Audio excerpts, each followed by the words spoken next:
Good morning from Newswire Daily. Today's global headlines reveal a striking contrast. The United States has declared a new kind of conflict against Caribbean drug cartels, while Russia intensifies its offensive in Ukraine and openly challenges NATO. At the same time, Washington is paralyzed by a government shutdown. Let's take a closer look. The first news we bring you today focuses on Washington's unexpected move against organized crime in the Caribbean. The United States has declared what it calls a non-international armed conflict, with powerful drug cartels operating in the Caribbean. A newly revealed legal memorandum argues that these organizations are not just criminal syndicates, but armed groups comparable to militias engaged in warfare. That distinction allows Washington to apply the laws of armed conflict rather than ordinary law enforcement standards, potentially giving U.S. forces expanded authority to conduct drone strikes, naval blockades, or cross-border raids. Supporters of the move insist it is necessary to disrupt cartels that have destabilized entire regions and undermined U.S. security for decades. But critics warn the decision blurs the line between domestic crime fighting and international war, raising concerns about collateral damage and sovereignty violations. Legal experts also fear it could be used as precedent by other countries to justify military actions under the cover of combating crime. By redefining crime as war, the U.S. gains tactical freedom but risks undermining international norms and creating a dangerous new model of intervention. Do you think redefining drug cartels as wartime enemies makes America safer, or does it open the door to more conflict? Our second news takes us to Europe, where Moscow's latest moves are raising new alarms across NATO. On Europe's eastern front, Russia has intensified its military campaign in Ukraine, with reports of heavy shelling and drone strikes across multiple regions. President Vladimir Putin accused NATO of direct involvement, citing intelligence support, advanced weapon supplies, and coordination with Ukrainian forces. In his words, the confrontation has moved beyond the Cold War era and has now become a fiery conflict between Russia and the West.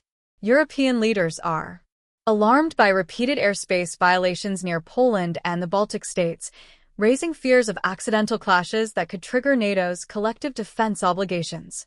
Analysts warn that the Kremlin's increasingly aggressive rhetoric signals a willingness to expand the conflict if Moscow feels encircled. At the same time, NATO continues to bolster defenses along its borders, deploying more aircraft and surveillance systems to deter further Russian incursions. The rhetoric and actions from Moscow highlight a dangerous trend. The war in Ukraine is no longer isolated, but a potential flashpoint for direct confrontation between nuclear-armed powers, a scenario unseen since World War II. Do you believe NATO should respond more forcefully to Russia's escalations? Or would that risk a wider war? And finally, we turn back to the United States, where political gridlock has brought the federal government to a halt. In Washington, the federal government has officially entered a nationwide shutdown after lawmakers failed to reach a budget deal. The deadlock means hundreds of thousands of federal employees are furloughed without pay, and key services ranging from national parks to regulatory agencies have been suspended. Economists warn the disruption could ripple through markets, reducing consumer confidence and adding volatility to global trading. President Donald Trump has described the shutdown as an opportunity for reform, suggesting his administration may push for long-term restructuring of federal agencies.